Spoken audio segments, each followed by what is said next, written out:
Hi everyone, welcome back to the Denied by the Crossbar podcast. I'm your host Daryl, and I'm here today again with special guest Nikki O'Shea. How you doing, Nikki? Okay?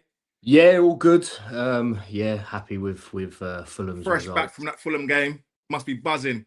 Last Yeah, minute winner. absolutely. Yeah, absolutely buzzing. Yeah, last it felt like a winner. It was a last minute equaliser It wasn't even from a winner. It Harrison. felt like a loser to me. That's why I'm saying Yeah, that. Oh, that's yeah. mad.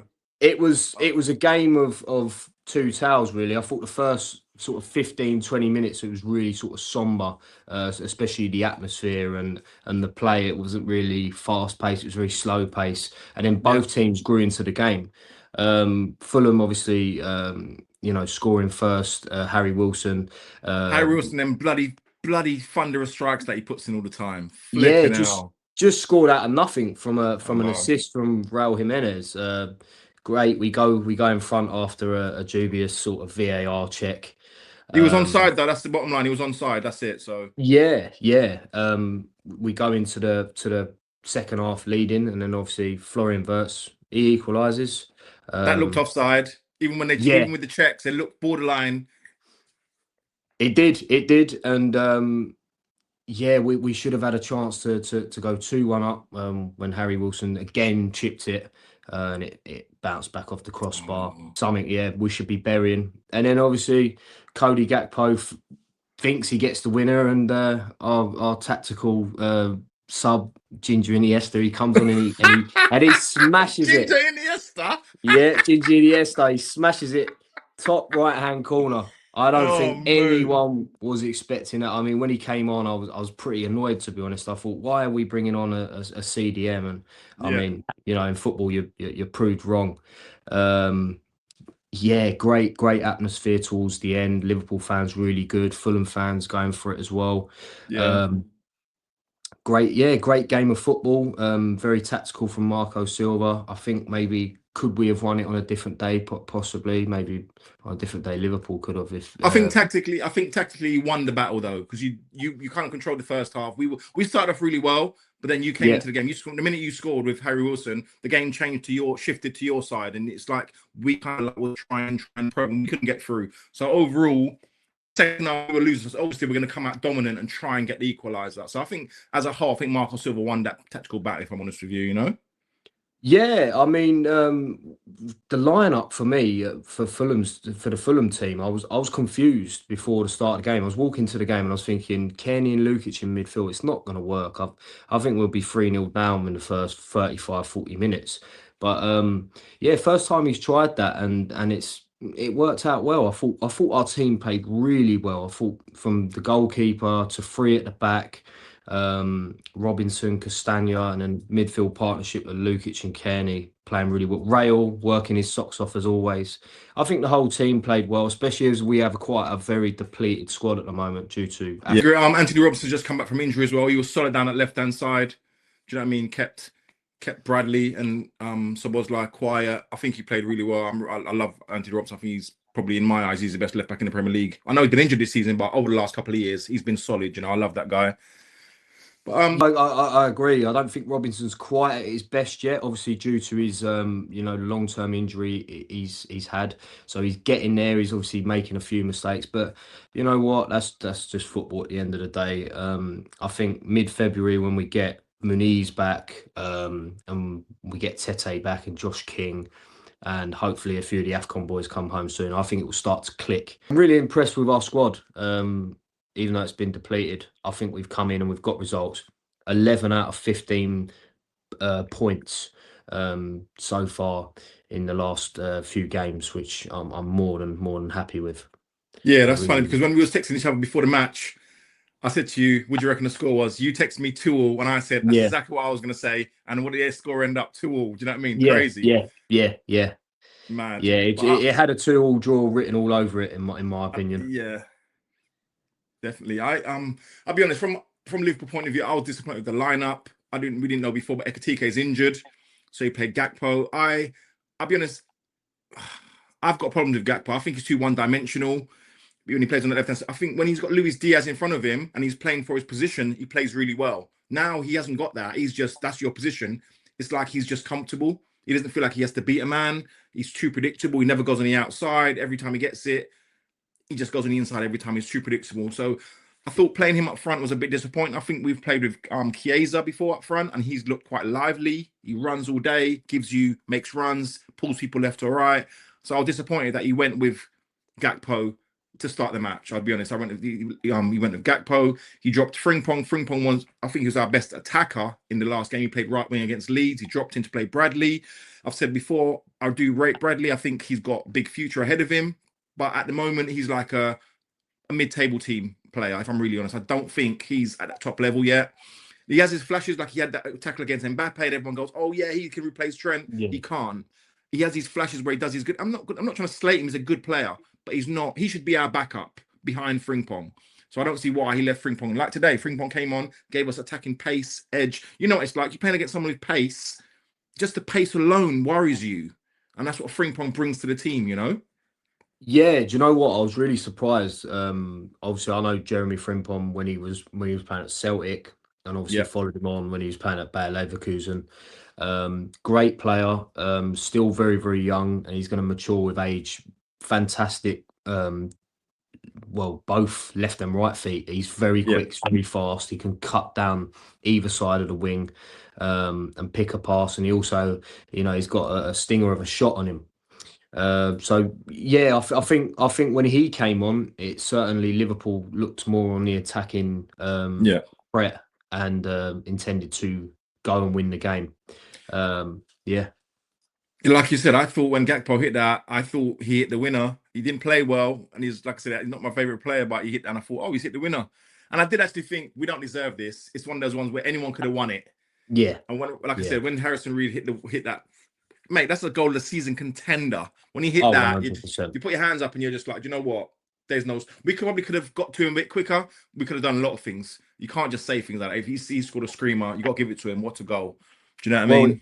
Yeah, it was like last season and a couple of seasons prior when McAllister scored screamers at the Cottage and at Anfield. It was kind of a similar. It was a similar goal. It really was, and I was shocked. It was a game of emotions. Harry Wilson, obviously, he puts us in front, and then you guys equalise, and then Cody Gakpo gets it in the last minute, and then Harrison Reed, he just smashes it, and it was a good. Do you know what? If you're watching it on the TV or you're watching it down the pub with your friends, it's a game that you probably will speak about for the next few weeks and maybe even months. And they might even do a Premier League rewind on it in a few years' time. Although it didn't really have. It could have had more goals. But yeah, 2-2 certainly. Good result for us. Maybe not so much for Liverpool in their charge to get top 4. Yeah, mate, it is what it is. It's the whole team's been disappointing this year. Do you know what I mean? So yeah, we'll leave it there. We'll move on. Let's move on to Man City 1, Chelsea 1. City took the lead. They had a few chances before they took the lead. They took the lead just before half time, and you're thinking, right, they probably go ahead and run away with it. They didn't. They didn't create that much. They had a couple of chances, but like I said, no one really could have killed Chelsea off. They didn't. And right at the end, Enzo pops up with a soccer punch and gets the equaliser. Takes a couple of points off City. Arsenal will be happy with that. Yeah, they will be. I mean, considering Chelsea have just lost their manager, they played okay. It was a good result for them. Yeah, they didn't allow Man City to sort of gain ground and score, free will. Man City, they moved the ball around pretty well. Phil Foden had one particular chance where he's knocked it just wide of the right-hand post. Mm-hmm. It's a game that they should be winning, Man City, on paper, and with the current predicament, obviously chasing Arsenal in the title race. Chelsea would be happy with that point going in on Wednesday when they play against Fulham. So yeah, two teams looking for two different things. Man City title contenders, and Chelsea also trying to chase that top 4 spot without that manager being appointed yet. Yeah, well, I saw pictures of him. I think he was at the airport, so he's on the way. He's on the way. He's coming in soon enough, But yeah, I think City, they should have really won the game, like you said. Pep will be really disappointed. It's weird because I watched the whole game and you can feel like you felt that Chelsea were just coming back into it, and then City started making substitutions, and you're realizing that sometimes the more they make you make that substitution, the more you lose your shape a little bit. I think Chelsea are one of those teams where if you don't kill them off by 2 or 3 goals, then they've got the capability to get back into the match. It's happened so many times this season, and they don't particularly play well. They're just you know, Enzo might be in the right place at the right time, or for example, Cole Palmer. They've got players that can just punish. You know, they can punish defenses, and they've done that right at the end. They didn't give up. It was more of a scrappy goal. Mm. But traveling away from home up to Manchester on a Sunday evening to come away from a point, most Chelsea fans must be, you know, exactly, absolutely buzzing about it, to be honest. Yeah, they must be. Remember, they got. So I say they didn't play. Obviously, I don't really rate Sanchez that much, but he didn't start the game as well. So they had a couple of players out. Got to give him credit. Went up to City. We went up there and we lost. You got up there and you stay in the game. They didn't create that much, but they stayed in the game and eventually got their points. You know. So yeah, City now 6 points behind Arsenal. Can they pull it back? It's crunch time, really. It's starting to get bigger. The gap's Yeah, starting to grow. it's crunch time. And it's gonna. I do think Arsenal are looking like they are going to lift the Premier League come the end of May. Yeah. Which for obviously some people they're gonna really dislike that, and for obviously Arsenal fans and maybe some neutrals, they'll be happy to see someone other than Man City and Liverpool winning the league there. Listen, if you win it, whatever, you can win any other cup, even the Champions League. But if you win the Premier League, you deserve to win the Premier League. I don't care what Oh, anyone says. I don't care whatever team you are. If I like you or don't like you, if whatever it is, if you win it over 38 games, you deserve to win it. That's the bottom line. Champions League, you can not fluke it, but you can get an easier draw. Do you know what I yeah, mean? You can, you get through to a quarterfinal and someone else has got through and you're like, oh, but in the Premier League, whoever finishes top with the points, even if you win it on goal difference, you deserve to do it. Do you know what I mean? So it is what it is. But yeah, let's move on to Arsenal then. Bournemouth 2, Arsenal 3.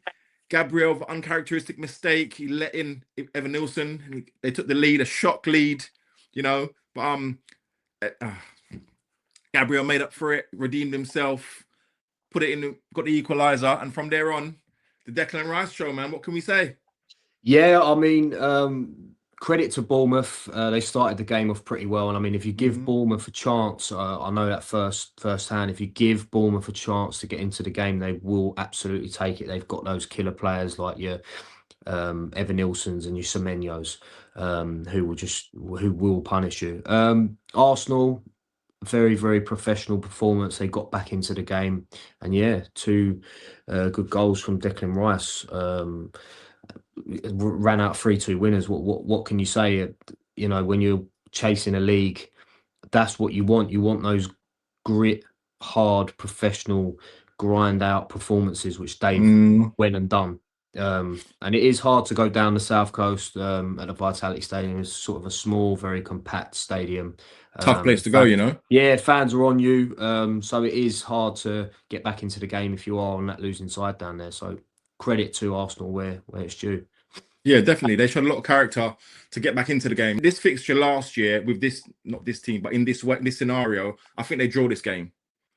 But I think Yeah, they showed a lot of, squad depth, a lot of maturity, and I think they've made a sterner stuff this time. Arsenal, they've got, they've made a sterner stuff. I feel so that big result for them. Stretched the lead at the top to 7 points, and yeah, now it's obviously gone to 6 with City drawing. But yeah, they did well. Listen, Gabriel, 2 games, 2 goals. To win the Premier League, you got to have 1 or 2 outstanding players. Last yeah. year we won it, and there was times when we weren't that good, and Mo Salah stepped up and dragged us across the line. Do you know what I mean? And at the moment, they've got 2 at the moment in this squad. They've got Gabriel, like I said, 2 and 2, and Declan Rice, mate, on fire, both of them. They're just dragging Arsenal across that line. Whenever they fall behind or struggling, one of the 2 are stepping up, mate. Yeah, it's just grit and determination, and they're getting their team over the line, which is what a title winning, challenging team will do. Yeah, it was a good game. I watched it. It was a good game for the neutral. Very very well played out, and Arsenal deserved the 3 points. Yeah, Arsenal weren't great in the first half, but second half performance No, once again, same against Villa, same against this week. Second half, amazing performances in both games. Second half coming back, yeah, 100%. Tell me, is Declan Rice the best midfielder in the world right now, or is it getting pushed out too much? I know he scored 2 goals. I'm talking about as a whole. I can't really think. I'll be honest. I watch a lot of football, all different leagues, your Spanish, your Italians. I I can't think of one playing better. Right, I'm not saying he is the best midfielder in the world. I'm saying playing football at this moment at the Premier League level. I think he's the best at the moment. I probably think it's Form either wise, form wise, yes, but I think it's between him and Phil Foden. I always rated Phil Foden a little bit more than Declan Rice. But Declan Rice, he's more of a consistent performer. He's not someone that you would say to. He's not someone you would talk about and go world class. Well, I could be wrong. It's just my footballing opinion. I wouldn't say he's world class. I'd say he's an elite he's an level elite. talent. He is an elite midfielder. He's not on that world class level yet. I No. think to be world class, in my eyes, you have to be winning. Yeah. That's how. Do you know what I mean? And if someone can say, "Oh, you can be world class and be at a team that's not that great." Well, if you're a team, if you're a world class, then if you're not that great at a smaller club, a bigger club's going to buy you, then aren't they? If you're world class, do you know what Yeah. I'm trying One to say? hundred So I percent. think, in my eyes, I'm not. I think he's a top player and he can become world class. He's near it. They go on and win. I don't know, win the Premier League or win the Champions League. Then he can put himself on the top in the top echelons as a world class player. Like Saka, I think Saka's a top player. I don't personally think Saka's world class yet. No. He's No. near it, Yeah. but he's not there yet. You No, know, I agree, and I think also Declan Rice needs to add more goals to his game. He's not like your Kevin De Bruyne's or other midfielders. He really does need to add more to his game goals, um, and instead of scores a just few though. he He does scores a score a few few. now. Yeah, He's had add more game goals to his game because before he was seen as that defensive midfielder. He's come to Arsenal and he's become more of a all-round midfielder. More of a he plays like an eight, can play yeah, yeah, attacking, plays yeah, more. So he's got more to his game now than he did a couple of years ago. So he is growing. He's maturing. You know. yeah, 100%. Okay, we move on again. So Leeds won, Manchester United won. It wasn't a great game, to be honest. Both teams lacking quality in that final third. Harrison got the Leeds goal, and Cunha pulled it back. He did really well, but with his finish, he got put in. He did really well, but like I said, you can see Man United are missing that close quality players. You know, they're missing Diallo, Fernandez, their captain, and Buemo.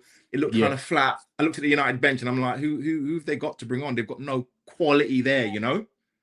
Yeah, they lack sort of squad in depth at the moment. I do think Leeds really held their own, and I think Brendan Aronson's going to be really, really crucial for the USA in the World Cup. He's a fantastic player. He's a player that I'd love to see him at my club. I would sign him. Really, really impressed with his performance. I'm impressed with Daniel Farker at the moment. I think he's sort of turned it round at Leeds because he was on sort of he was hanging on by a thread, and he seems to have turned those performances round. And now Leeds are unbeaten in seven. Ellen Road is a difficult place to go anytime, but at the moment, I think teams are going to fear going down to Ellen Road because you've got the fans behind them, and now the team are obviously they've improved and they're performing really well. So, yeah, credit where credit's due. Daniel Farker, a pretty good manager, and he's turned it round. And I wish Leeds all the best for the current season. Yeah, like you said, they Daniel Farker, he was top of the sack list coming up, I don't know, a couple of months ago. Like you said, he's holding them by a thread. And since then, I've checked out his results. I had to look into him. They lost 3-2 to Manchester City. Since then, they beat Chelsea 3-1. They drew 3-all with Liverpool. They drew 1-all away at Brentford, who we know are a good team. They beat Palace 4-1. They went to Stadium of Light, which is a tough place to go, and got a 1-all draw. They drew with us 0-0 last week, and now they've gone and flipping drew with United 1-all. Now, if that's not a good set of results for a manager who was basically bordering on a sack, I don't know, somehow he's kind of tweaked it, and he's started to get them to score goals and be a bit more solid at the back. But now, like you said, I looked at it earlier on, 7 games unbeaten, like you said, 8 points clear of the relegation zone. You know what that means? West Ham or Nottingham Forest, I Are think one going of those down. one of those two are going down. I can't. If Leeds can just keep on. Remember, they're not winning, but they're just unbeaten. They're getting these little draws against the bigger Yep. teams, against Yep. Liverpool, against Man United today. They've got getting a little point here and there. The 8 points clear of the relegation zone. I know it's still halfway, but it looks like I don't know. You're starting to fear for West Ham or Forest. Let's go into this game straight away. Actually, Wolves 3, West Ham 0. You texted me and I was thinking, can they hold on? Because when they were 1-0 up, Yeah. man, they were 3-0 up at half time. I'm like, what's going on? I don't know. It just clicked in my brain. I thought, why don't I just watch Wolves versus West Ham? It's probably going to be the most boringest, worst game of football this season. Just an absolute snooze fest. But it turned out, Wolves really, really played well. They were on the attacking threat early Straight doors. away. Yeah, West Ham really poor. Capitulated early doors. They don't have any squad depth, West Ham, and I do really fear for them. I think if they don't win on Tuesday night against Forest, I think they're, you know, I think they're gonna get relegated. In my opinion, I just think they look lackluster. They don't look interested. Nuno's under pressure. There's no standout performers. Even Bowen, his goals have dried up. Heads dropped. Yeah, if they can't create a chance, they can't pass a ball, they can't pick a cross. That's Defensively, what they're just all over the place. yeah, that's what you call a proper relegation six-pointer, isn't it? Proper. Yeah, yeah, 100%. But you've got You to give know? credit to Wolves. First win of Yeah, the of course, season. most definitely. Yes, of course. Yeah, yeah. Some of their sort of youth players, they're stepping up. Andre, he had a really good performance. Centre midfielder. Um, I thought he's the one you yeah, was chasing him for 6 months, wouldn't you? I thought he was Yeah, going to we you was lot, chasing him for a Andre. very long time, and we I we remember. didn't get him. So maybe it might be something we explore in the summer. But yeah, Wolves, could they pull off the unthinkable? You never know. I don't think they will, but I think that will galvanise the team, especially Rob Edwards now. He's got his first win under his belt, and they're unbeaten in two. So you've got to look on form. Draw against Mm. United, and obviously beating West Ham. I don't know who they're playing next, but they'll be looking to go into that game, try and sort of set up and either gain a point or try and get another win. They're not too far behind West Ham and Burnley. I think Burnley are on maybe 11 or 12 points. Wolves are on 6. So they win the next one. It closes the gap big time. It does. I still think Wolves are down. But you know what? I have to rate because I did question Rob Edwards leaving Middlesbrough at the top of the championship at the time to come to Wolves. And I have to admit, I thought it was a weird decision. I know he's coached and he's played there, but I thought it was a weird one. But he's gone to Arsenal. They've narrowly lost that game, Yeah, scoring two through own goals. They lost yeah, 2-1. Yeah. architects are their own downfall in They that come to performance. Anfield a couple of weeks ago. We beat them 2-1. And really, I'll be honest, they could have drew the game. And I'd be like, they Fair deserve play. the draw. Yeah, We yeah, got yeah, away. Do you yeah. know what I mean? And I can't think who they played in the week. I think they lost. But this game, 3-0 up, easily in the first half. West Ham dominated possession. I checked the stats. I didn't watch the game. I checked the stats. There was 70% possession. They didn't get one shot on target. At had 5 shots, none on target, 70%. It's not good enough. If that doesn't tell you that the team's struggling, then I don't know what does, you know? Yeah, there's no identity at West Ham Football Club at the moment. They just seem to be passing the ball along the back four, back to the goalkeeper, and just losing it just past the centre circle. They can't create any chances. Just a poor side, and I do feel sorry for the West Ham fan base at this moment in time because it seemed to have gone on a downward trajectory in a short space of time. Yeah, I agree. I'll be honest. I thought when they signed Nuno or Nuno became available, I thought, do you know what? This could be a masterstroke. They went and got him in straight away within a couple of weeks of him getting. I thought, right, do you know what? West Ham are safe. Because Yeah, I've seen what Nuno can do. And no, I rate him. I've got a lot of respect for Nuno because I respect what he did at Forest. At least, sorry, what he did at Wolves a few years ago. Got them into seventh in the Premier League, got them into Europe. But then after that, he went to Forest, went to Tottenham, it didn't work, went to Forest. And I respect him because you know what? Without I'm not a I'm a football fan as a whole. Do you know what I mean? I'm not your tiki taka. Let's pass you off the park. That bores me. I like to play the attacking good football, but I like your man. I like dynamic football. Get down a wing, whip it in. I love seeing yeah, people creative football. You know, so what I respected about Nuno is he has his identity. Forest had their identity. We're not going to consume the ball. We're going to have 30% possession, but when we get it, we're going to counter attack you, and beat you. They came to Anfield last year. They beat us. Same as you, actually. They took 5 points off us last year from that counter attacking style. Everyone knew what they were doing. You just can't play against it. And I respected him because he stuck to his principles and he did what he wanted to do. It's not like, right, we're playing them now. We're playing, I don't know, we're playing someone poor this or they're bottom of the table. Let's attack them. And he's played that football throughout the whole season. And I respect him for what he did and that counter attacking style. It won games. It got them into Europe for the first time in 25 years. And I respect him. So when they got him at West Ham, I thought, wow, they're going to be all right. But he hasn't managed to get his ideas across, or I don't know. It's disappointing. I'm quite shocked that it's gone so sour so quick for him. Yeah, and I think the fans are they've just had enough. They've had enough of the ownership. They've had enough of the manager. They've had enough of you know lack of sort of identity around the football club, and transfers. We'll have to see who they bring in the January window. And I think if they don't spend big and also wise at the same time, their fate is absolutely sealed, in my opinion. I think it's between them and Forest. But I really do think West Ham are destined for Championship football next year. Guys, we're at 800 subs on YouTube. We're trying to hit 1,000. When we hit 1,000, we're going to do a Denied by the Crossbar merchandise giveaway as modeled by moi. So you'll be getting the tops or whatever, some type of merchandise. So yeah, if you're not following, please hit the subscribe button. We appreciate that. Thank you so much. Okay, bro, got a couple of games left. Sorry, let's do Aston Villa 3, Nottingham Forest 1. And yeah, Villa came back. After getting destroyed by Arsenal last week, 4-1 in the midweek, disappointing. We said his team let him down. Emery, they came out firing this weekend. Ollie Watkins got the early one. Yeah, Villa really well, an absolute screamer from Ollie Watkins. Villa sort of passed and played Forest off the park. Forest had a couple of chances where you thought maybe they could have got back into the game, but ultimately, like we discussed in previous videos, Forest haven't got their shooting boots on. There's no sort of leadership in the team at the moment, and I feel they're sort of getting dragged into that unnecessary relegation battle.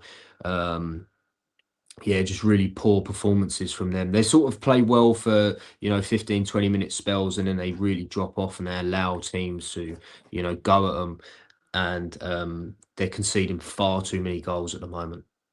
Sean Dyche is a defensive coach. That's what he does. He doesn't have, most clubs have a defensive coach, a defending coach. He doesn't do that. Yeah. He is the defensive coach.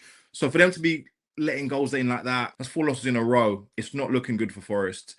It's a toss-up between them and Villa. And like I said, when they got him in, obviously the whole nonsense with getting rid of Nuno in the first place, then they got in Ange, which was an absolute flop. And as much as all that happens, the fans are still backing Marinakis, and I rate them because he's taken them from Championship to Premier League to Europe, so they have to back the owner. They must, but I have to rate him as well because he realized he made a mistake with Ange, got him out the door quick, and got in Dyche. And I just thought, same I said with Nuno, I thought Dyche coming in gets that defense solid. We know they've got a good core. They're here in Europe. They were top 4 for most of the season last year, that squad. So you're thinking they're gonna, not attack as much, but still be solid. And I thought he was gonna save them, and they've not won in 4, man. I don't know. I just thought it'd be in different predicaments, same as West Ham. I thought they'd both get out of it. Yeah, I think you're right. I think with Marinakis, he's a bit of a, to say the least, he's a crazy owner. But but you can see where he's taking the club. I'm quite shocked that they backed him, but you can see where he's taken the club from each step. Do you know what I mean? Yeah, I mean, they came up the same season as Fulham did, and they were relegation fodder, and they've gone from that to obviously playing in Europe this year. The whole Nuno fallout of Marinakis was unfortunate because they were really flying under Nuno. They had a sense of identity. They were playing really, really good football. They knew where the goal was. Chris Wood was in form and he was utilised. Under Sean Dyche, I think it's just, again, I do like Sean Dyche and his man management's good, but I think his football is really, really dinosaur-like. It's boring to watch. There's no sort of, there's no weight to it really. It's just very lackluster, and yeah, I think that's why a lot of Everton fans got annoyed with his tenure of being their manager. Yeah, it's weird. When he was at Burnley, he played this same type of football with Chris Woods, and they were quite successful. They stayed up, and you always had the feeling that Burnley, they're a one-city club, but they're a small club. They never really spent money when they came up, so he was just doing bits with the bare minimum, So now he's gone. He went to Everton. They had the standard of player was better, but they were obviously fighting relegation. They were just, not relegation, but they were low echelons of the table. Yeah, he's gone to Forest, who finished top 7 last year, top 6 last year, I think it was, to get into the Europa League. They're in Europe. He's got good players. He's got a good caliber of players. Like I said to you last week, I would take at least 3 or 4 of those players from Forest. They've got a good caliber of players, but he hasn't managed to, how can I put it? His football hasn't been upgraded. You'd think he plays that type of football with those, not be funny, lower class players at Burnley, not in a rude way, no disrespect. So he's stepped up on a couple of levels and he's got better players at his disposal, but the football's still dire and they're still struggling. You're letting in goals, you're not scoring goals. My don't know, my thoughts on him as a manager are starting to diminish, if that makes sense. Without we're not in a disrespectful way. You're a football manager, you know, it's a job that we'd all love. But I thought he was playing bad football because it was Burnley. And that's proven me that that's not what it was. His football is dire. Because at Everton, it was terrible. Like you said, the Everton fans turned on him in the end. He saved them, and it was all good when it was at lower. But when it was to step it up now, let's push it on, he couldn't. And they got rid of him. It proves. And I don't know. I 100% agree with that. I think when he touching on Burnley briefly, he overachieved massively with Burnley, and exactly. They got Europa to League, Europe, didn't they? Yeah, they got Europa League, and they really overachieved before they went back down again. But I think that Sean Dyche, he hasn't, you know, evolved his level. Evolved as a manager. He stayed the same, and that's why, you know, he's not gonna get a big, you know, like a top 6 club. Listen, there was times he was getting tired for England, bro. What are you talking about? Yeah. No, he was linked with Spurs as well. He was linked with Spurs a few times, and Man United and things like that. If he was at Spurs, he would have gone already. Oh yeah, he would have been sacked. But I think that obviously Forest's main objective is to get to the end of the season, stay in the Premier League, and I think Marinakis again will look at other options in the summer, providing that they stay in the Premier League. Answer me a question. I think they are 4 points. There's 4 points between West Ham and Forest. So if West Ham win Tuesday, it's 1 point. It's real scrappy. That is a relegation 6-pointer. Do you reckon if he was to lose his next 2 or 3 games, Marinakis gets rid of him before the end of January? What's the chances? I mean, he's obviously showed he doesn't mind pulling the trigger. If he has to do it, he will do it to save his club. I think he'll do it if West Ham obviously start to pick up results, but it doesn't look like West Ham are going to pick up results. But saying that, anything's possible in the Premier League. So, you know, like I said, West Ham, they could go and spend a shed ton of money and bring in the right players and start picking up the results. Or Forest, you know, they will probably spend a lot of money as well. So he'll probably give Sean Dyche the money to sort of upgrade the squad. Sorry, yeah, I think they should be better, be doing better and be higher up the table than they currently are. You do know that Forest got Edu in from Arsenal, and that was his first transfer window. They bought about 6 players. You know, they spent about 100 and something million in the summer. But none of those players have actually started for Forest. They have started, they're not starting now. They're not regulars, if you know what I mean. Yeah, it's crazy, really. I think it's all a bit of you know, a circus at Forest at the moment, especially if they've been appointed. I actually didn't know they appointed Edu as sporting director, but yeah, if that is the case, then they should be doing much better than they are. Considering the players they got a really good squad. They've got Igor Jesus, they've got Chris Wood, they've got Neco Williams, Murillo, Gibbs White. Yeah, there's loads of them. There's loads. Yeah, there's loads of players who can sort of galvanise that squad and get more points on the table. I think, yeah, it's between West Ham, Forest, and I think Bournemouth are sadly getting sort of dragged into it now. They're getting dragged into it, as we discussed in the last pod. Yeah. Now, the problem with that is that I don't think West Ham can buy enough players. No. Do you know what I mean? I don't think they can buy enough, because I think that squad lacks legs. That midfield is non-existent.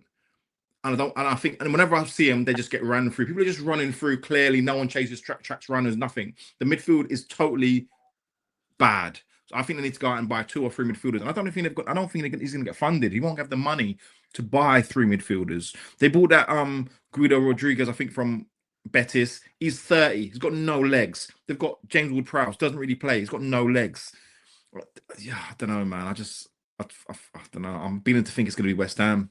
They are lacking that. They've got a few good players, West Ham. They've got like Magassa and obviously Diouf is on The left international back, I football. like him. His quality. He's going to be a good player, you know. Yeah, I've actually watched him abroad when he was at Slavia Prague, and I highly rated him. Yeah, good player. Yeah, they've not really got that squad depth. I mean, they've got, academy products playing for them, and although that's good, when you're in a relegation battle, You want experience. you need experience and you need older heads. And Yeah. Freddie Potts and Ollie Scholes are not your type of players that you need in Freddie that. Potts has been good though. He's been impressive for an He academy has product. been, He has yeah. been impressive. He's been one He of the best has, players this season. Stepped yes, up. he has been a standout. But if your best player is an 18 or a 19-year-old, it's sadly not looking great for West Ham. Yeah, it's a shame, but like I said, I don't think they can sign enough players to stay up. Okay, we move on to our last game. We couldn't end without talking about this. Everton 2, Brentford 4. Igor Thiago hits a hat-trick. Now on 14 goals, second highest score in the Premier League. What can we say, man? Great player. I mean, I had to Google fact check. He looks about 38. And he's only He's 24. he's only 24. I couldn't believe it. I've watched him plenty of times, and he looks about 38. No joke. I really I thought Wikipedia was edited when they said that he's 24 years of age. He certainly don't look it. Oh, But yeah, those jokes. 14 goals. Crazy. Brentford are a good side, whether you want to admit that or not, whether you like Brentford or not. They are a really good team, and Keith Andrews has got them playing, sublime football in Decent certain football, man. games. Yeah. Yeah, especially when Thomas Frank left in the summer. I think a lot of football fans, including myself, Including myself, I thought they were done. I put them first to get relegated, one of the first teams to yeah, go down. I wrote Brentford off, and I thought, do you know what? They're going to get relegated. When they played Fulham at the Cottage, we destroyed them. But since that game, Keith Andrews has sort of installed, an identity into Brentford. They've kept their players, although they sold a few, Embuemo and Vissa. They did sell their key players. Norgard went to Arsenal. Norgard went to Arsenal. So yeah, those three players, they were pivotal to their success Success. last Yeah, year. no doubt. And they're doing well this year. Thiago, yeah, 14 goals. What can you say really? I mean, numbers speak for themselves, and he's doing very, very well. They got in Jordan Henderson. They lost Norgard as well. Henderson's galvanized them as well. He's got the Yeah, managers. Because I thought Henderson was going back to Sunderland. That's what I read. Next thing you yeah, know, he's popped up at Brentford, and I'm thinking, why did he go there? He's gone in there as a captain. He's galvanized that team, and I rate him. He's a leader of men. We talked about it before. Mate, they are 7th in the Premier League, 4 points behind Liverpool. 7th in the Premier League, 4 points off from top 4. That is crazy. How high do you reckon is this going to fall off? Because as you know, Sunderland started really well, but they've kind of fallen off a little bit. Still doing amazing. Remember, they've come up, so that's different. This is an established Premier League club.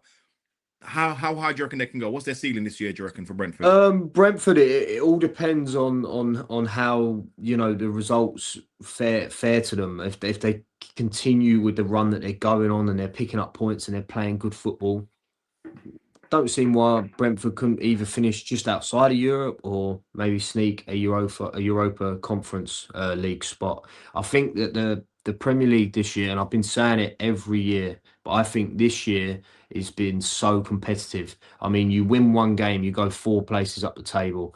That's it. Yeah, you're right. You lose one game and someone else wins, or they get a point. You see yourself slipping to 14th. You can go from 10th to 14th one week.